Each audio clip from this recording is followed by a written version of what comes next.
Welcome, Mga Kababayan. Today we'll start learning Japanese with the most essential greetings. Greetings are extremely important in Japanese culture as they show respect and politeness. Let's begin this exciting journey together. Let's learn time-based greetings. Ohayo gozaimasu means good morning. Use this formal version with teachers or bosses. Konnichiwa is hello, perfect for afternoon or any time. Konbanwa means good evening. And oyasumi nasai is good night, the formal way to say good night. Now let's learn essential polite phrases.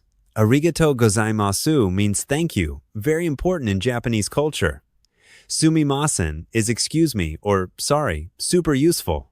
Gomen nasai is a more apologetic sorry. Duzo means please or go ahead. And do itashimashite means you're welcome.